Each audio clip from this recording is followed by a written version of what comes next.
The Siege of Baghdad Prophecy.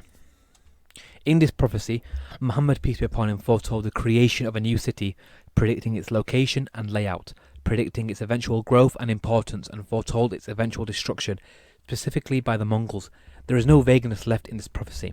Now, when you think about the Mongols and the relationship between the Muslims, nothing really positive comes to mind. Yes, 3 of the 4 Mongol successors embraced Islam, but the brutal image and bitterness of how the Mongols treated the subject still remains. The Prophet said in a Hadith that some of my people will descend onto low-lying ground they will call Al-Basra behind a river called the Tigris River, over which there will be a bridge. Its people will be numerous, and it will be one of the capital cities of Muslims. At the end of times, the descendants of Kantura will come with broad faces and small eyes, descending on the bank of the river. The town's inhabitants will then split into 3 sections, one which will follow the cattle into the desert and perish, another which will seek security for themselves and perish, while a third will put their children on their backs and fight the invaders, and they will be the martyrs. There is one thing to note here as well, which is that the Arabic word for perish in the line, another which will seek security for themselves and perish, is kafaru, which could also mean disbelieve. This means that those that seek security for themselves either end up dying or disbelieving. Both meanings are correct, as the only people who were spared were Christians and Shias like Nasir ad-Din at-Tusi.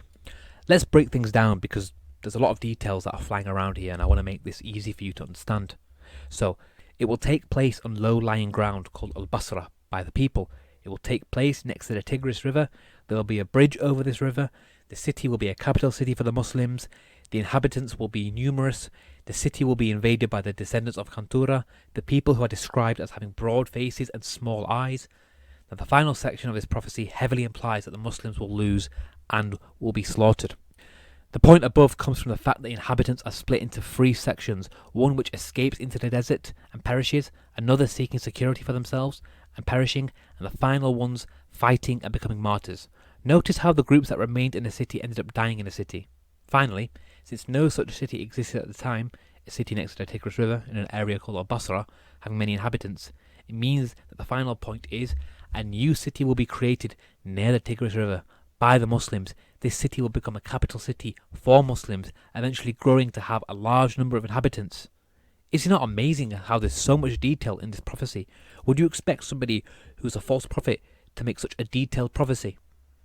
Now, those who are familiar with the Mongol siege of Baghdad and its historical context will look at the bullet points mentioned and immediately be able to tell that every detail applies to this point.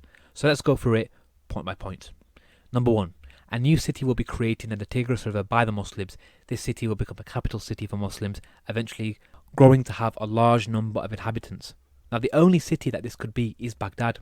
It was founded in the year 762 as the capital of the Abbasid Caliphate, and eventually grew to be one of the largest centres of knowledge and one of the largest cities in the world at the time due to its strategic location and geography.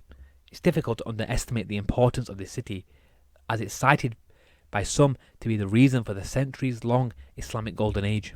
As a consequence, Baghdad's population skyrocketed, and by some estimates was the first city in history to reach over 1 million inhabitants.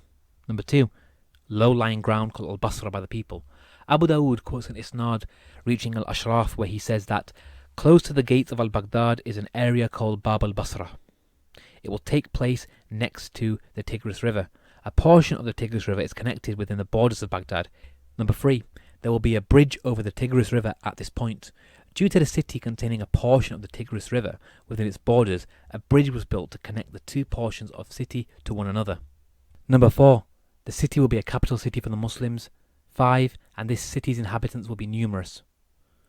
These 2 details are explained in the first point.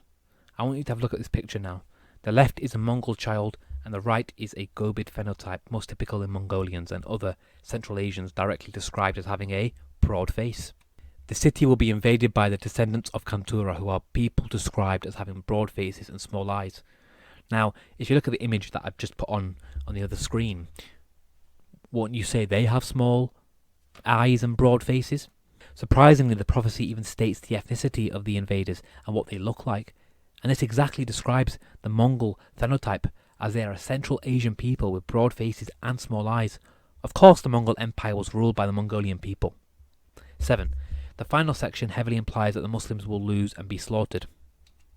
The Mongols built walls around the city during the siege, and this was for two reasons. 1. To protect their siege engines, and secondly, to prevent any defenders from escaping.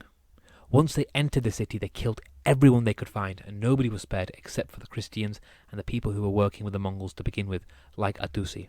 This is almost universally considered, when the Islamic Golden Age ended, as the historical capital city of Baghdad, with over 1 million inhabitants, was completely destroyed and depopulated.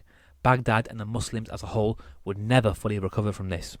So in conclusion, we can see that this hadith contains a prophecy so specific that it could not be mistaken for any event other than the Mongol siege of Baghdad.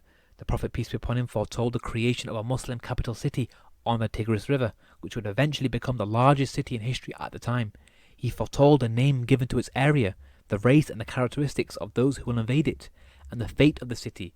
He even went as far as to detail there being a bridge over the Tigris River at the point where all of this would occur, all being fulfilled exactly as described 600 years after the prophecy was made. The evidence speaks for itself. This cannot be from anyone except someone who was given knowledge of the unseen, a true prophet of God. All the references will be in the description, and shout out to Abdullah Amin, his link is in the description too. Thank you.